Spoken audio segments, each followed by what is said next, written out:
नमस्कार दोस्तों, मैं श्रवण कुमार और आप देख रहे मेरे यूट्यूब चैनल संसार पीसीएस। नमस्कार। हम सब अपनी जिंदगी में विकास या डेवलपमेंट शब्द का इस्तेमाल बहुत करते हैं। बिल्कुल। देश का विकास, अपना विकास, पर क्या हमने कभी सोचा है कि इसका असली मतलब क्या है? पैसा, तरक्की और एक अच्छी जिंदगी, क्या इन सब का मतलब एक ही है? आज हमारे पास कक्षा 10 की अर्थशास्त्र की किताब पर आधारित कुछ विजुअल नोट्स हैं और हम विकास की इसी पहेली को सुलझाने की कोशिश करेंगे। बिल्कुल, ये सवाल जितना सीधा लगता है ना, इसका जवाब उतना ही उलझा हुआ है। इन नोट्स की मदद से हम देखेंगे कि विकास के कितने अलग-अलग चेहरे हो सकते हैं और इसे नापने के क्या-क्या पैमाने हैं। चलिए तो फिर यहीं से शुरू करते हैं। पहला ही सवाल है, विकास आखिर है क्या? मेरे लिए शायद विकास का मतलब है बेहतर इंटरनेट स्पीड, लेकिन क्या गांव में बैठे एक मजदूर के लिए भी इसका यही मतलब होगा? आपने बहुत सही मुद्दा उठाया। हमारे नोट्स में ठीक यही बात एक उदाहरण से समझाई गई है। अच्छा, यहाँ चित्र में दो लोगों की कहानी है। एक तरफ है एक भूमिहीन ग्रामीण मजदूर जिसके पास अपनी जमीन नहीं है, ठीक है। और दूसरी तरफ है पंजाब का एक समृद्ध किसान जिसके पास अपनी जमीन, ट्रैक्टर, सब कुछ है। अच्छा, तो इन दोनों के लिए विकास के लक्ष्य क्या हैं? मजदूर के लक्ष्य बहुत बुनियादी हैं। नोट्स में लिखा है काम के अधिक दिन, बेहतर मजदूरी, स्थानीय स्कूल में बच्चों की शिक्षा।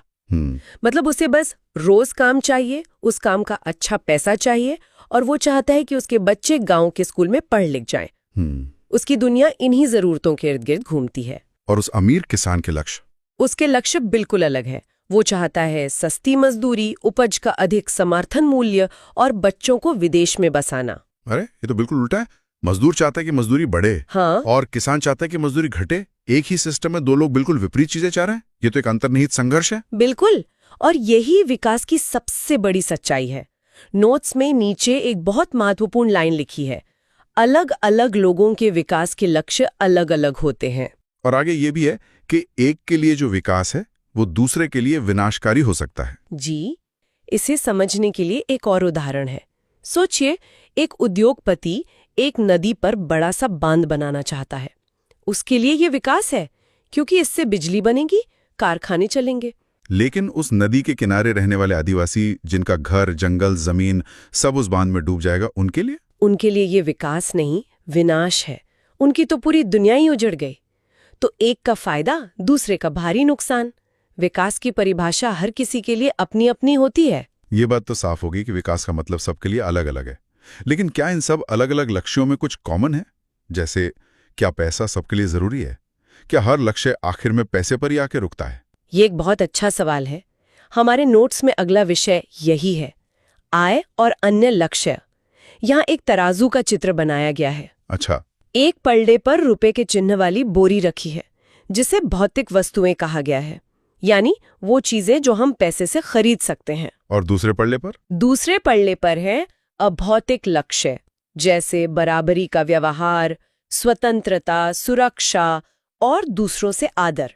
और चित्र में ये दूसरा पल्ला भारी दिखाया गया है। मतलब पैसा जरूरी है, पर इज्जत, बराबरी, सुरक्षा जैसी चीजें ज्यादा वजन रखती हैं। ये बात तो 100% सच है। आप पैसे से नौकरी तो खरीद सकते हैं, पर दफ्तर में सम्मान नहीं। बिल्कुल। नीचे लिखा भी है, जीने के लिए केवल आय यानी मनी ही काफी नहीं है। एक अच्छा जीवन जीने के लिए हमें पैसे के साथ साथ ये अभौतिक चीजें भी चाहिए होती है। ये तो हुई एक इंसान की बात, पर जब हम पूरे देश के विकास की बात करते हैं तो उसे कैसे नापते हैं? क्या वहां भी सिर्फ पैसा ही देखा जाता है? अक्सर सबसे पहला पैमाना पैसा ही होता है, लेकिन उसे नापने का भी एक तरीका है। नोट्स में एक व्यक्ति को दो देशों के नक्शे को देखते हुए दिखाया गया है और सवाल उठाया गया है कि हम तुलना कैसे करें। सिर्फ कुल आय यानी टोटल इनकम देखना सही नहीं है, क्योंकि हर देश की जनसंख्या अलग होती है। हाँ, जाहिर सी बात है। चीन की कुल आय तो लग्जमबर्ग से कहीं ज्यादा होगी, पर इसका मतलब ये तो नहीं कि चीन का हर नागरिक ज्यादा अमीर है। इसीलिए हम औसत आय या एवरेज इनकम का इस्तेमाल करते हैं। इसका सीधा सा फॉर्मूला है, देश की कुल आय को देश की कुल जनसंख्या से भाग देना। अच्छा। इसे प्रति व्यक्ति आय या पर कैपिटा इनकम भी कहते हैं। इससे हमें एक अंदाजा मिलता है कि उस देश में औसतन एक व्यक्ति कितना कमाता है। और इसी औसत आय के आधार पर दुनिया के देशों को बांटा जाता है ना? हाँ, विश्व बैंक यही करता है। हमारे नोट्स में 2023 की रिपोर्ट के आंकड़े हैं। क्या कहते हैं आंकड़े? जिन देशों की प्रति व्यक्ति आय US 64,400 रुपए प्रति वर्ष से ज्यादा है, वे समृद्ध देश या रिच कंट्रीज हैं। और सबसे निचले पायदान पर? जिनकी आय US 2,400 रुपए प्रति वर्ष से कम है, वो निम्न आय देश यानी लो इनकम देश है। और भारत, हम कहाँ हैं? और भारत मध्यम आय वर्ग या मिडिल इनकम ग्रुप में आता है, जहां 2023 में प्रति व्यक्ति आय US 10,030 रुपए प्रति वर्ष थी। और मजे की बात यह है कि ये आंकड़े लगातार बदलते रहते हैं। जो देश आज मध्यम आय वर्ग में है, हो सकता है 10 साल बाद वो समृद्ध देशों की सूची में शामिल हो जाए। लेकिन क्या ये औसत आय पूरी कहानी बताती है? मतलब अगर मेरी और किसी अरबपति की औसत आय निकाली जाए तो कागज पर तो मैं भी करोड़पति दिखूंगा, पर हकीकत तो बिल्कुल अलग है। आपने एकदम सही नस पकड़ी है। औसत आय की यही सबसे बड़ी सीमा है। अच्छा। हमारे नोट्स में इसे 2 काल्पनिक देशों के चित्र से समझाया गया है, देश क और देश ख। देश क में आय का समान वितरण है। वहां 5 लोग दिखाए गए हैं और सब खुश हैं, आराम से अपनी अपनी कुर्सी पर बैठे हैं। और देश ख में? देश ख में असमानता है। यहाँ 4 लोग बहुत गरीब और दुखी हैं, जो एक ही कुर्सी पर किसी तरह सिकुड़कर बैठे हैं। अरे? जबकि एक आदमी बहुत अमीर है और अकेले ही कई कुर्सियों पर ऐश से लेता हुआ है।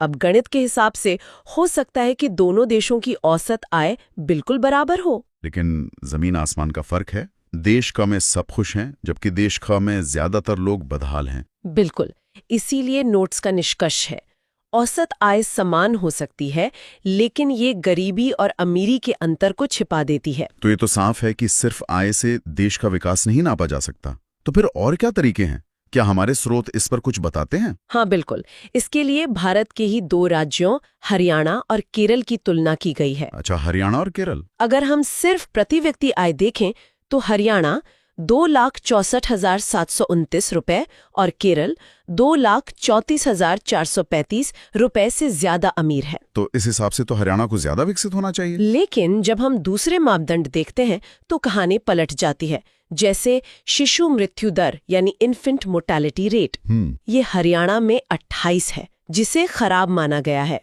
जबकि केरल में ये सिर्फ 6 है, जो बहुत बेहतर है। ये तो बहुत बड़ा अंतर है। और पढ़ाई लिखाई के मामले में? वहां भी केरल बहुत आगे है। साक्षरता दर हरियाणा में 80% है तो केरल में 96% है। कमाल है। मतलब ज्यादा पैसा होना अच्छी सेहत और पढ़ाई की गारंटी नहीं है। इस टेबल का सार यही है कि केरल में आय कम है, लेकिन स्वास्थ्य और शिक्षा बेहतर है। बिल्कुल, और यहीं से विकास की एक ज्यादा व्यापक तस्वीर उभरती है, जिसमें पैसा, स्वास्थ्य और शिक्षा तीनों शामिल हैं। अच्छा, यहाँ कुछ जरूरी शब्द आए हैं, जैसे शिशु मृत्यु दर। सुनने में ये थोड़ा टेक्निकल लगता है। इसका असल में क्या मतलब होता है? इसे समझना बहुत जरूरी है। नोट्स के अनुसार शिशु मृत्यु दर या IMR का मतलब है किसी वर्ष में पैदा हुए 1000 जीवित बच्चों में से 1 वर्ष की आयु से पहले मर जाने वाले बच्चों का अनुपात। यानी कि सीधे शब्दों में, हर 1000 जिंदा पैदा हुए बच्चों में से कितने बच्चे अपना पहला जन्मदिन मनाने से पहले ही मर जाते हैं।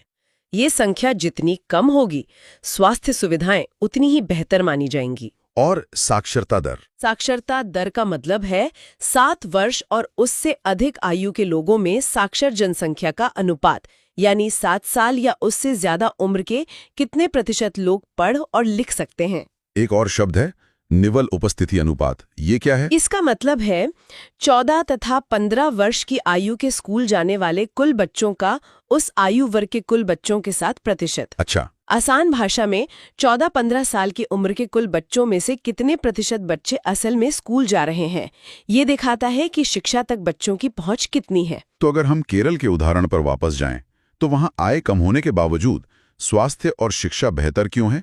क्या वहां की सरकार कुछ ऐसा कर रही है जो हरियाणा में नहीं हो रहा? आपने सही सोचा। इसका जवाब सार्वजनिक सुविधाओं या पब्लिक फैसिलिटीज में छिपा है। सार्वजनिक सुविधाएं? हाँ, हमारे नोट्स में एक गांव का चित्र है जिसमें उचित मूल्य की दुकान यानी राशन की दुकान और एक स्वास्थ्य केंद्र दिखाया गया है। संदेश ये है कि सरकार द्वारा सामूहिक रूप से सुविधाएं देना सस्ता और बेहतर होता है। जैसे कि साफ हवा, बिना मिलावट का सामान या संक्रामक बीमारियों से बचाव, ये ऐसी चीजें हैं जो कोई एक व्यक्ति अकेले अपने लिए नहीं खरीद सकता। बिल्कुल। नोट्स में एक बहुत गहरी बात लिखी है। जेब में रखा रुपया वे सब वस्तुएं और सेवाएं नहीं खरीद सकता जिनकी आपको बेहतर जीवन के लिए आवश्यकता है। सही बात है। आप पैसे से महंगी कार खरीद सकते हैं पर प्रदूषण मुक्त हवा नहीं खरीद सकते। उसके लिए सामूहिक प्रयास यानी सरकार की नीतियां जरूरी हैं। केरल ने इन्हीं सार्वजनिक सुविधाओं जैसे सरकारी स्कूल और स्वास्थ्य केंद्रों पर ज्यादा ध्यान दिया है। तो क्या विकास को नापने का कोई ऐसा तरीका है जिसमें आय, स्वास्थ्य और शिक्षा इन तीनों को एक साथ देखा जाए? हाँ, और वो सबसे बेहतर तरीकों में से एक माना जाता है। इसे मानव विकास रिपोर्ट या ह्यूमन डेवलपमेंट रिपोर्ट कहते हैं। अच्छा। इसे यूएनडीपी यानी संयुक्त राष्ट्र विकास कार्यक्रम जारी करता है। ये तीन चीजों को मिलाकर एक सूचकांक बनाता है जिसे HDI कहते हैं: स्वास्थ्य, शिक्षा और प्रति व्यक्ति आय। और इसमें भारत कहाँ खड़ा है? नोट्स की फैक्ट फाइल के मुताबिक 2022 में 191 देशों में भारत का स्थान 134वां था। 134वां? और हमारे पड़ोसी देशों के मुकाबले? हमारा पड़ोसी देश श्रीलंका 88वें रैंक के साथ इस मामले में हमसे काफी बेहतर स्थिति में है। ये साफ दिखाता है कि हमें अभी स्वास्थ्य और शिक्षा के क्षेत्र में बहुत काम करने की जरूरत है। ठीक है, तो हमने विकास को नापना सीख लिया, सिर्फ पैसे से नहीं बल्कि स्वास्थ्य और शिक्षा से भी। पर क्या हर तरह का विकास अच्छा होता है? क्या इसकी कोई कीमत भी चुकानी पड़ती है? बहुत बड़ी कीमत चुकानी पड़ सकती है अगर विकास बिना जिम्मेदारी के किया जाए। इसके लिए नोट्स में अफ्रीका के शहर अबिदजान का एक केस स्टडी दिया गया है। चित्र में एक जहाज है जो शहर के पास समुद्र में जहरीले ड्रम फेंक रहा है। और हुआ क्या था वहाँ? के धुएं और जहर से लोगों को जी मिचलाना, चमड़ी के रोग और बेहोशी जैसी गंभीर स्वास्थ्य समस्याएं हुईं। ये तो भयानक है। इसका नतीजा क्या हुआ? नतीजा बहुत दुखद था। 7 लोग मारे गए और 26,000 से ज्यादा लोगों का इलाज करना पड़ा। ये घटना हमें सिखाती है कि बिना जिम्मेदारी के किया गया विकास घातक होता है। औद्योगिक विकास जरूरी है, लेकिन पर्यावरण और लोगों की जान की कीमत पर नहीं। तो इसका मतलब हमें ऐसे विकास की जरूरत है जो टिकाऊ हो, जो आज की जरूरतें भी पूरी करे और भविष्य को भी बर्बाद ना करे। बिल्कुल, इसी को विकास की धारणीयता या सस्टेनेबिलिटी ऑफ डेवलपमेंट कहते हैं। अच्छा। हमारे नोट्स में 2 तरह के संसाधनों के चित्र हैं। एक है भूमिगत जल यानी ग्राउंड वाटर। ये नवीकरणीय या रिन्यूएबल है, यानी बारिश से फिर से भर जाता है। लेकिन हम इसका इतना ज्यादा इस्तेमाल कर रहे हैं, जैसे पंजाब और पश्चिमी उत्तर प्रदेश में, कि यह भी खत्म होने की कगार पर है। और दूसरा संसाधन? दूसरा है कच्चा तेल या क्रूड ऑयल, जो गैर नवीकरणीय है, नॉन रिन्यूएबल। मतलब ये एक बार खत्म हो गया तो इसे दोबारा बनने में लाखों साल लगेंगे। तो हमारे लिए मुख्य संदेश क्या है? संदेश साफ और सीधा है। हमें संसाधनों का प्रयोग भावी पीढ़ी को ध्यान में रखकर करना चाहिए। हमें प्रकृति से उतना ही लेना चाहिए जितना वो दोबारा पैदा कर सके। ये संकट कितना बड़ा है, खासकर कच्चे तेल को लेकर, क्योंकि हमारी पूरी दुनिया तो उसी पर चल रही है। संकट बहुत बड़ा है। नोट्स में एक फ्यूल मीटर जैसा चित्र है जिसकी सुई एम्प्टी पर आ रही है। अरे! अनुमान के मुताबिक अगर हम आज की रफ्तार से तेल इस्तेमाल करते रहे तो पूरी दुनिया के भंडार सिर्फ 47 साल में खत्म हो जाएंगे। सिर्फ 47 साल? ये तो बहुत डरावना आंकड़ा है।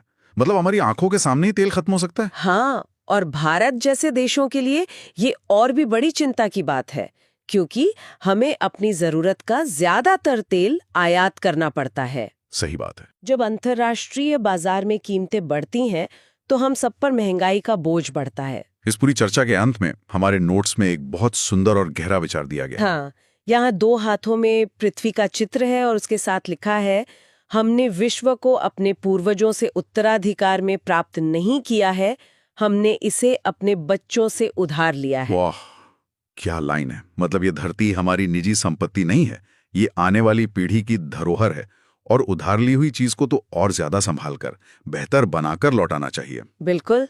तो इस पूरे अध्याय से हमने 3 मुख्य बातें सीखी। 1, विकास का मतलब हर किसी के लिए अलग होता है और इसमें टकराव भी संभव है। 2, सिर्फ आय ही सब कुछ नहीं है। एक बेहतर जीवन के लिए स्वास्थ्य, शिक्षा और सम्मान भी जरूरी है। सही। और 3, हमारा विकास ऐसा होना चाहिए जो टिकाऊ हो और भविष्य की पीढ़ियों का हक न छीने। तो विकास का असली मतलब सिर्फ पैसा कमाना या बड़ी-बड़ी इमारतें बनाना नहीं है, बल्कि एक ऐसा भविष्य बनाना है जो सबके लिए बेहतर हो, बराबरी लाए और आने वाली पीढ़ियों के लिए भी सुरक्षित हो। और आज का विचारणीय प्रश्न इसी से जुड़ा है। अगर हमने ये दुनिया सचमुच अपने बच्चों से उधार ली है, तो हम ये उधार किस हाल में चुकाने की तैयारी कर रहे हैं? सोचिएगा जरूर। अगर आपको इसी तरह आसान भाषा में पढ़ना अच्छा लगता है, तो इस चैनल को अभी सब्सक्राइब कर लीजिए।